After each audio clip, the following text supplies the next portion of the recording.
Ewo, Ewo, la Côte d'Ivoire est en danger. Leur président Alassane Ouattara est gravement malade en France. Donc je vous laisse regarder la vidéo par vous-même, likez, commentez et nous s'abonner.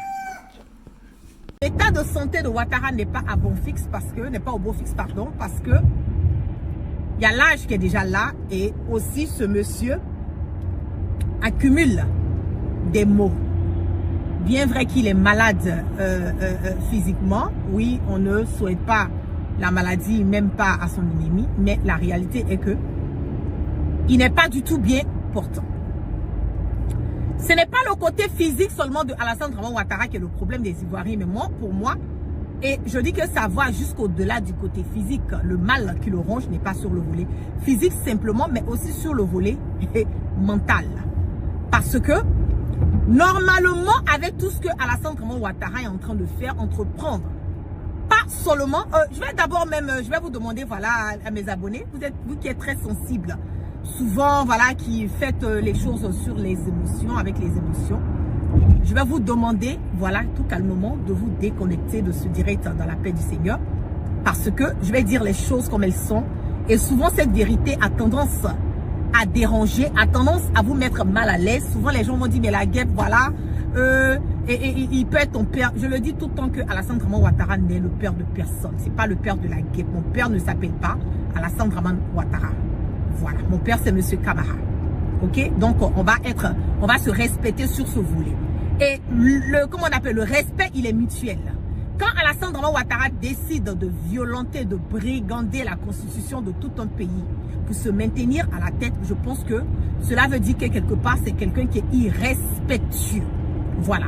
Donc quand on a affaire à un brigand, un vendeur d'illusions, un marmailleur sanguinaire, un imposteur de grand chemin, on le traite comme ça parce que lui, dans sa tête, la seule et l'unique manière de pouvoir accéder au trône et pouvoir continuer à mener ses manigances, ses plans machiavéliques, maléfiques, voilà, au niveau de l'Afrique et plus précisément au niveau de la Côte d'Ivoire, c'est de chercher toujours à éliminer ceux qui sont quelque part, voilà, la voix des sans-voix ou des personnes aujourd'hui qui ne partent pas dans le sens. Donc, je vais vous donner, je vais dire peut-être une trentaine, voilà, de secondes à tout un chacun, voilà, de se déconnecter de ce direct parce que je veux vraiment me mettre à l'aise et dire ce que j'ai à dire concernant Ouattara. Donc je vous donne une trentaine de secondes pour ceux qui vont rester.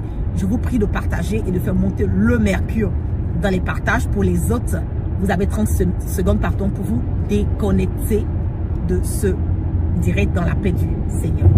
On y va, 30 secondes.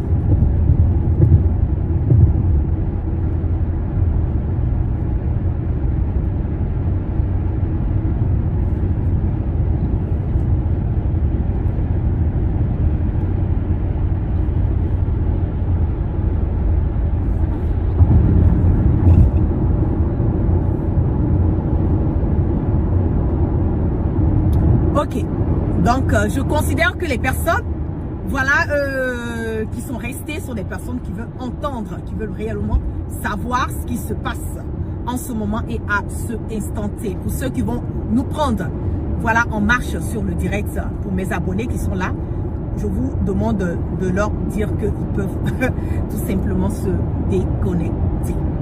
Qu'est-ce qui se passe?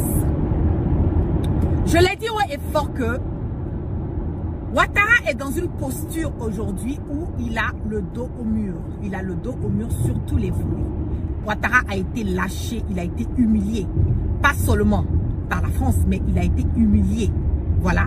Par le fait que les autres pays aujourd'hui de l'AES, quand je parle de l'AES, je parle du Mali, du Burkina et du Niger, ont démontré par A plus B que Ouattara n'est rien, il vaut rien, il ne sera jamais rien et il ne peut rien créer au niveau de l'Afrique. C'est ça aussi qui est la vérité.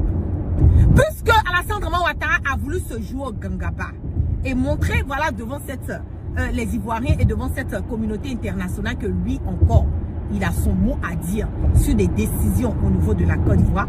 Bien vrai que nous le savons tous que toutes les décisions qui importent, comme on appelle, qui vont dans le sens de la Côte d'Ivoire sont des décisions qui ont été données par Ouattara et donc Ouattara a l'obligation d'exécuter tout ce qu'on lui dit de faire. Il a voulu se joindre un tout petit peu, voilà, au Gangaba, comme je l'ai dit earlier, qu'il a voulu montrer que non, c'est lui qui peut dire à la France de quitter le territoire ivoirien et que c'est lui qui prend cette décision. Mais Emmanuel Macron est venu encore contredire les dires de Ouattara et aller au-delà de ça en lui disant que eux-mêmes, ils ont imposé et ils ont demandé ce qu'ils veulent que réellement la Côte d'Ivoire puisse faire.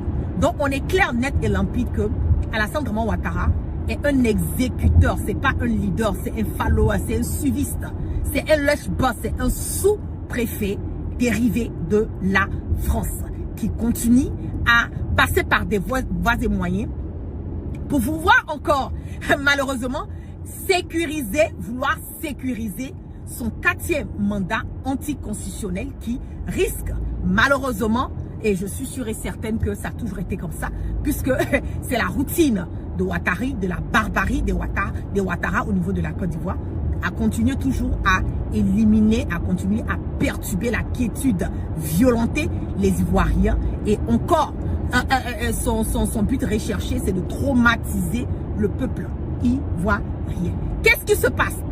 Après tout ce brouhaha, tout ce qui s'est passé au niveau, Ouattara est parti en France. En ce moment, il est interné, voilà, dans un hôpital au niveau de la France. Et qui est encore une honte pour lui parce que moi, je ne peux pas comprendre que 1, 2, 3, ces dirigeants puissent prendre l'argent du contribuable, brûler, voilà, le kérosène, mettre dans l'avion présidentiel et aller se coucher en France pour pouvoir avoir accès à des soins adéquats pendant que eux-mêmes, ils peuvent créer toutes ces, comment on appelle, créer des hôpitaux ou des cliniques, voilà, pour que tout le monde puisse en bénéficier. Mais bref, nous savons toujours comment est-ce que Ouattara opère. Il est arrivé en France, il est malade. Au lieu de rester tranquille, il est encore dans son djabou. Il a nommé tout récemment Patrick Hachi parce que c'est pas parce qu'il a envie de nommer Patrick Hachi. Et je vais lancer un message à Patrick Hachi. Lui, c'est vraiment un idiot au carré. Voilà. Patrick Hachi n'est pas du tout intelligent. Celui-là même qui est utilisé, celui-là même qui est le prête-nom de Ouattara. Mais je le dis haut et fort que le jour que le 6 va devenir 9, le jour que Ouattara va tomber, les gens Ouattara aujourd'hui qui sont en train de la péter, ces mêmes personnes seront utilisées et ces mêmes personnes-là auront des comptes à rendre aux Ivoiriens, auront des comptes à rendre à la Côte d'Ivoire. Patrick Hachi a été nommé parce qu'on va dire aux Ivoiriens que réellement il veut être, comment on appelle, le candidat du RHDP et qu'il veut brigander encore un autre mandat. Il a peur de dire ça parce qu'il n'est pas confiant. Il a peur de dire ça aux Ivoiriens parce qu'il a peur. Il a peur de dire aux Ivoiriens qu'il veut briguer encore un 4e mandat anticonstitutionnel qui risque malheureusement encore de faire couler le sang des Ivoiriens parce que on lui a déjà dit de ne pas le faire. Emmanuel Macron a donné les directives à Ouattara et a demandé à Ouattara de ne pas se présenter pour ce 4e mandat encore. Et arrivé sur Paris, étant malade, bon, vous allez regarder un tout petit peu autour de vous, vous allez regarder, bon, je vais même dire autour des gens qui sont au RHDP, qu'il n'y a pas quelqu'un de consistant, il n'y a pas quelqu'un qui peut prendre la relève. Et en plus de le fait qu'on n'a pas quelqu'un qui puisse prendre la relève au sein du RHDP, il y a un problème encore de leadership qui est là. Le fils de Ouattara, Photocopie, je l'ai toujours dit que ce n'est pas le frère de Ouattara, c'est le fils de Ouattara. Photocopie ne veut absolument pas que ça soit quelqu'un d'autre, en dehors de son père Ouattara ou en dehors de lui-même. Mais le problème est que physiquement, Ouattara ne peut pas. Émotionnellement, il ne peut pas parce que c'est un fou. Il est malade. Mentalement, Alassane Draman Ouattara n'a pas ces facultés qui sont mises en place. Physiquement, Photocopie ne peut pas. Il ne peut pas. Il a une opération à faire. Il a déjà fait des opérations. Il doit repartir encore en France pour des problèmes de santé. Et mentalement, j'ai déjà fait un cassement de papo là-dessus. Je vous ai dit que ce monsieur a tellement fait couler et continue tellement de faire couler le sang des Ivoiriens qu'il n'est pas apte, physiquement bien vrai, mais mentalement à pouvoir gérer. Tout ce que Photocopie sait faire, c'est de donner les ordres à arrêter les Ivoiriens en plein milieu de la nuit, à faire des comment on appelle, des arrestations, voilà, dans des craquets, voilà les opposants. Oui, il est fort dans ça, mais à part ça, il n'y a rien d'autre. Donc Ouattara se retrouve encore le dos au mur. Lui-même physiquement, il ne peut pas. Mentalement, il est fatigué. Son fils encore physiquement, il ne peut pas. Mentalement aussi, il est fatigué. Patrick Achille ne fait pas le poids. Il n'y a personne au sein du RHDP que Ouattara peut chercher à mettre pour sécuriser ses arrières. Donc il part en France. Étant malade, étant couché sur un lit d'hôpital, Ouattara part en France et demande maintenant une audience à Emmanuel Macron pour pouvoir l'aider à cautionner, à valider, à supporter son 4e mandat. Depuis Ouattara arrivé en France, il ne fait qu'appeler Emmanuel Macron. Emmanuel Macron lui a dit qu'il n'a pas le temps de Ouattara. Parce qu'en ce moment-là, la France même est elle-même dans ses propres problèmes. C'est ça aussi qu'elle a vérité. La France même a tous les problèmes. Aujourd'hui, la France même n'arrive pas à s'en sortir. Tout a été coupé. Je vous ai dit que la France n'est rien. La France n'est rien sans les Africains. Les biens et les ressources aujourd'hui de l'Afrique qui sont restés, qui sont utilisés par les Africains, par les fils dignes comme les Maliens, les Burkinabés et les Nigériens. Aujourd'hui, la France se retrouve en perte de vitesse. Elle n'arrive pas à même payer, comme on appelle d'autres personnes, des fonctionnaires au niveau de la France. Il n'y a plus de liquidité, que ce soit en Côte d'Ivoire, les banques aujourd'hui. On peut te dire que tu as 2-3 millions dans ton compte, mais quand tu es prêt à aller même prendre 1 million dans tes 2 millions, on te dit qu'il n'y a pas de liquidité. Donc c'est tout juste des chiffres. La France même se cherche. Donc Alassane Dramane Ouattara, tellement Emmanuel Macron même en a marre de ce vieux-là. Il part demander encore l'audience pour pouvoir rencontrer Emmanuel Macron. Emmanuel Macron lui a dit, ben, il dit franchement, en ce moment-là, moi-même ces choses sur moi, je ne peux pas. Ce qui concerne ton 4e mandat là, nous n'en peut pas valider ce 4e mandat. Le 3e mandat, tu nous as dit que c'est parce qu'au départ, Ouattara a dit qu'il n'allait pas faire un 3e mandat. N'est-ce pas? Il a voulu mettre Amadou Gon Coulibaly, il a mis Amadou Gon Coulibaly malgré le fait qu'il connaissait très bien l'état de santé de Amadou Gon Coulibaly. Il savait que la pression n'était pas du tout bonne pour Amadou Gon Coulibaly. Mais comme Alassane Dramane Ouattara ne pense qu'à ses intérêts, il s'en fout de l'état de santé de qui que ce soit. Tant que lui là, il peut puiser en toi. Tant qu'il peut, comme on le dit, il peut te sucer jusqu'aux os et avoir ce qu'il veut là. Il en a que dalle de ton état de santé. Il savait très bien que l'état de santé d'Amadou Gon Coulibaly n'était pas à bon point. Mais il a voulu imposer Amadou Gon Coulibaly au cas où, pendant ces 4 ans-là, ou 5 ans, pardon, que Amadou Gon Coulibaly cassait la pipe quelque part, il allait pouvoir reprendre ou bien mettre quelqu'un qui allait continuer sur la lancée de ce qu'il voulait, qu'ils avaient prévu de faire. Mais comme on le dit, l'homme propose et Dieu dispose. Cela n'a pas été le cas et Amadou Gon Coulibaly, malheureusement, a perdu la vie parce que Alassane Dramane Ouattara n'a pas voulu que Amadou Gon Coulibaly reste en France après cette opération, voilà, qui était vraiment, comme on le dit, très délicate, où ce monsieur était entre la vie et la mort. Ouattara n'a pas voulu laisser ce monsieur, malgré le fait que les médecins ont dit à Amadou Gon Coulibaly de ne pas rentrer. De ne pas rentrer en Côte d'Ivoire jusqu'à ce qu'il soit complètement guéri. Alassane Dramane Ouattara a mis la pression sur Amadou Gon Coulibaly en disant que non, il peut venir et que voilà, il aura accès à des soins en Côte d'Ivoire, on va le suivre, voilà qu'il n'y a pas de problème. Le monsieur est venu même pas une semaine. Il a cassé la pipe. Donc aujourd'hui là, Alassane Dramane Ouattara est en train de demander, il est en train de quémander audience. Il est en train de quémander audience à Emmanuel Macron. Le petit dit qu'il n'est pas prêt. Il y a cette histoire de 3e mandat là.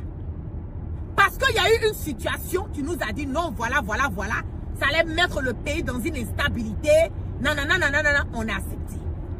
Mais le 4e mandat là, nous on n'est pas prêt. Il faut mettre le nom des gens là sur la liste. Le président Laurent Gbagbo a déjà été jugé. Il a été acquitté. Pourquoi Ouattara refuse de mettre le nom du président Laurent Gbagbo sur la liste? Sous prétexte que quoi? Que ce monsieur a eu une condamnation de 20 ans au niveau de la Côte d'Ivoire. Mais cette condamnation de 20 ans là, au niveau de la Côte d'Ivoire, ce sont les mêmes faits qui ont été jugés encore plus au niveau de la CPI. Donc, pourquoi cette condamnation-là, elle n'a pas d'effet? Voilà, cette condamnation n'a aucun but d'être là parce que le président Laurent Gbagbo a déjà été jugé. Tout ce que Ouattara est en train de se plaindre là, le président Gbagbo a été jugé à la CPI. Donc, Ouattara ne peut pas venir nous dire que la décision de la CPI là, c'est une décision que lui ne peut pas valider. Parce que si c'est une décision qu'il ne peut pas valider, il aurait dès le départ jugé le président Laurent Gbagbo en Côte d'Ivoire au lieu de l'emmener à la Cour pénale internationale. S'il l'a emmené là-bas, c'est parce qu'il a trouvé que cette cour-là pouvait juger le président Laurent Gbagbo dans la légitimité des droits et que cette cour allait vraiment faire ce qu'elle a à faire et puis s'il devait être condamné, il allait être condamné. S'il devait être libéré, il allait être libéré. Mais le fait d'avoir envoyé le président Laurent Gbagbo à la CPI, là, Ouattara n'avait pas fait le programme que le président Laurent Gbagbo allait revenir. Pour lui, là, il partait, il allait Diouf, là-bas, il n'allait pas revenir. Mais je le dis encore que nous avons notre plan, Dieu a son plan. Par la grâce de Dieu, le président Laurent Gbagbo est revenu. Donc, il faut qu'il mette le nom du président Laurent Gbagbo sur la liste électorale. Il y a le deuxième volet encore, Guillaume Soro. Le problème de Guillaume Soro, je vous dis, prêtez attention à ce que je suis en train de vous dire. Les infos directes depuis Paris. Le président Macron a dit à Ouattara que cette histoire de Guillaume Soro, là, s'il n'arrive pas là, ça va lui créer des problèmes parce que eux, là, ils ne peuvent plus mettre leur bouche d'affaires de Guillaume Soro. Ils disent que le problème de Guillaume Soro, là, c'est parti jusqu'en devant la cour africaine là-bas. On a trouvé que c'est un problème sur le volet politique. Toutes les accusations qui ont été faites à l'encontre de Guillaume Soro, c'est sur le volet politique. La France, à un certain moment donné, ont demandé à Guillaume Soro de quitter. Il est parti. Il a quitté la France. Donc aujourd'hui, là, si nous nous basons sur toutes ces décisions, et Macron l'a dit à Ouattara que il ne peut pas accepter un 4e mandat. Il faut que Ouattara trouve quelqu'un pour mettre à la place. Et Ouattara ne veut pas mettre quelqu'un parce que il a peur. Il y a un problème de la CPI. Vous écoutez très bien ce que je suis en train de vous dire. Il y a un dossier au niveau de la CPI contre Ouattara. Et le dossier de la CPI qui a été déposé là. Si on va rentrer dans, voilà le dossier là. Il y a dit Guillaume Soro là. Il sera le dernier sur la liste à qui on va poser question. C'est moi et vous dis ça et puis je vous mets au défi. Guillaume Soro sera la dernière des personnes qu'on va poser question à la CPI. Même la France même ne sera pas épargnée. Sarkozy ne sera pas épargné. Donc où ils sont là, ils veulent apaiser la situation. Et comment apaiser la situation? C'est de permettre à toutes ces personnes d'être sur la liste électorale. Et Macron a dit à Ouattara que la France ne peut plus cautionner son mandat, son 4e mandat, il veut faire là. La France se désengage de ça. La France se désengage. Donc Ouattara est couché à Paris, il est en train de péter les plombs. Il est en train de péter les plombs. Il pensait que il allait amadouer. Et puis encore, le problème, c'est que la mission qui a été confiée à Ouattara, la mission de l'AES, là, il n'a pas pu accomplir cette mission. Il n'a pas pu emmener l'AES à ne pas quitter la CEDEAO. Il n'a pas pu déstabiliser le Mali. Il n'a pas pu déstabiliser le Burkina. Il n'a pas pu déstabiliser le Niger. Leur base, leur, comment on appelle, militaire, qu'ils avaient décidé d'aller au Niger pour aller combattre, pour refaire revenir, pour libérer Bazoum là. Leur contingent là, c'est resté où? C'est sur la route encore. C'est pas allé quelque part. Ils ont tchatché jusqu'à les Maliens n'ont pas bougé d'un nota. Comment on appelle, les Burkinabés n'ont pas bougé d'un nota. Les Nigériens sont restés sereins. Donc quand Emmanuel Macron, il s'assoit là, et puis il fait le calcul, il regarde là, il voit qu'aujourd'hui là, l'uranium est quitté dans sa main, L'or est quitté dans sa main. Le pétrole est quitté dans sa main. Aujourd'hui, là, l'Afrique de l'Ouest, là, il n'y est pas. Le Ghana, aujourd'hui, le Ghana, là, sont en train de s'allier en ce moment avec l'AES. Donc, Alassane Draman Ouattara, là, il n'a plus de poids. Abana, c'est fini, c'est Pérou. Abana, Pérou, il n'a plus de poids. Il n'a plus de poids. Et comme la France, et Emmanuel Macron sait que la France a encore ses intérêts. Même, comme on appelle, Bouygues, là. Vous savez que la Côte d'Ivoire doit de l'argent à Bouygues. La Côte d'Ivoire doit des milliards. Ils n'ont pas payé. Donc, en ce moment-là, la dette de la Côte d'Ivoire, là, je ne sais même pas comment on va expliquer même quoi. Quand Emmanuel Macron regarde tout ça, là, il dit non, non, non, non, non, non. Il dit ça là. Si ce gars-là, il fait un autre mandat là, la France en est foutue. Donc, il ne veut même pas de Ouattara. Donc, Ouattara est couché à Paris, les malades là. Au lieu de se focaliser là, sur sa maladie là. Je l'ai dit, je dis moi la maladie, je ne souhaite pas la maladie à quelqu'un parce que tout le monde peut tomber malade. Je ne souhaite pas. Il n'a qu'à se focaliser sur sa maladie. Mais malade mentale là, c'est les mauvais trucs qu'ils ont fait là. C'est ça qui est dans leur Congolo là, puis ça passe pas. Il n'a qu'à se focaliser là-dessus.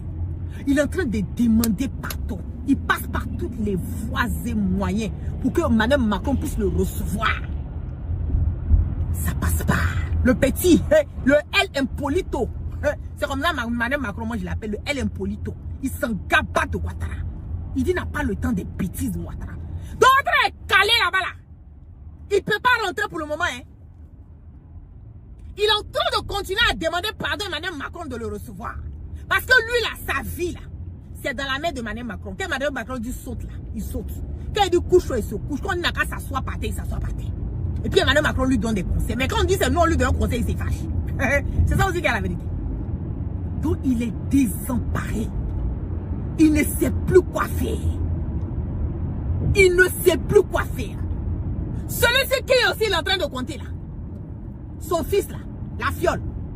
La fiole aussi ça va pas. C'est Waouré. Lui aussi là, il n'arrive pas à s'en sortir. Il est malade. Il est malade aussi. Donc en ce moment-là, c'est qui vont mettre. C'est pour ça que Ouattara ne peut pas se décider. Parce que Macron dit qu'il n'est pas prêt pour Ouattara. Il va mettre qui? La fiole aussi dit que si ce n'est pas lui la fiole, ou bien son papa Ouattara, lui aussi n'est pas prêt pour quelqu'un d'autre. Donc voilà ça où on est à Zarakata dans l'affaire là. On est à Zarakata dans l'affaire là. Le Morodi ne veut pas te recevoir. Tu dis que tu ne veux pas partir. Et ils ont dit à Alassane Draman Ouattara que cette fois-ci là, on lui a dit de ne pas faire le 4e mandat. C'est la partie là même qui m'a intéressée, qui a été très intéressante pour moi dans les informations que j'ai reçues depuis l'Élysée. Ils ont dit à Alassane Draman Ouattara que si le sang des Ivoiriens ou les Ivoiriens se lèvent à cause de son 4e mandat là, la France ne sera pas du tout là pour lui apporter le soutien. Il va assumer. Ils ont été clairs. Hein? Si le sang des Ivoiriens coule pour un 4e mandat de Ouattara qu'on lui a dit de ne pas faire, il s'entête à le faire. Les retombées là. Déjà, mais il a un dossier à la CPI. Donc les retombées de ça là, il n'a qu'à être prêt à assumer. La France a été nette, claire et limpide. Net, clair et limpide à Ouattara. Donc où il est là, il va faire comment? Il va faire comment? Comment il va gérer la situation du moment où, à part la France, il n'y a personne. Personne ne le soutient. La France aussi dit qu'elle n'est pas prête. Il est seul maintenant. Chute libre. Il est seul aujourd'hui face à son destin. C'est pour ça qu'il est calé en France. Il ne veut pas rentrer depuis là. C'est audience qu'il est en train de chercher. Hein. Il demande pardon. Il est en train de taper toutes les personnes qu'il peut taper là. tous les anciens, les gens qui sont autour de Macron là. Sa femme aussi en train de lancer les coups de fil. On appelle ici Sarkozy, aussi on appelle tel truc. Pardonnez, il faut qu'on reçoive mon mari, il faut qu'il parle. Parce que depuis que Mme Macron a cassé le papier de Ouattara pour dire non, c'est ton, ce sont eux qui ont donné les consignes à Ouattara de faire. Il dit depuis là, Ouattara a pété les plombs. Je vous avais dit qu'il partait en France. Je vous avais dit. Bon, maintenant il est là.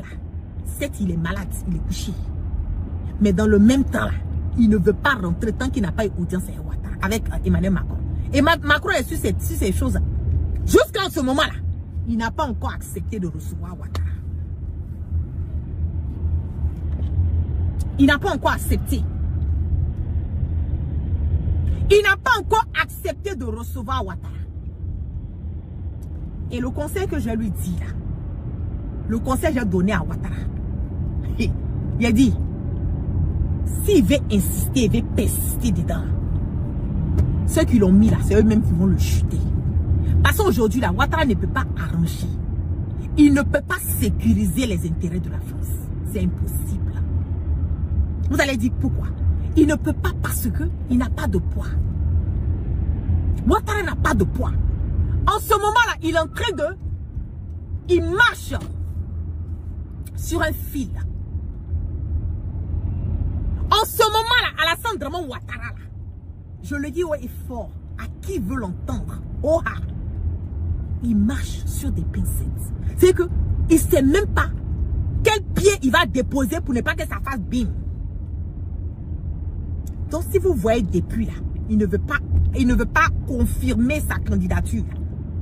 C'est parce qu'encore il continue de négocier à la France. Parce que lui-même il sait que son 4e mandat là, ça ne peut pas partir tant que son 4e mandat il veut se présenter, forcer le sang des Ivoiriens vont couler. Et si le sang des Ivoiriens coule là, il faut qu'il ait la France pour lui apporter le soutien. Il faut qu'il ait la France pour dire, ah voilà, non, c'est ça, ce sont les opposants au pouvoir. Mais maintenant, la France a dit qu'elle n'est plus prête pour lui. États-Unis, on n'en parle pas. Ici, là, nous, on n'en a rien à foutre avec lui, on le chie, là. C'est ça, on s'en gabat de lui. Donc, maintenant, là, c'est quel allié il a? Quel allié il a? Il n'a personne. Est-ce qu'il va s'entêter à vouloir, malgré les risques, malgré ce qu'on lui a dit là, est-ce qu'il va vouloir prendre le risque?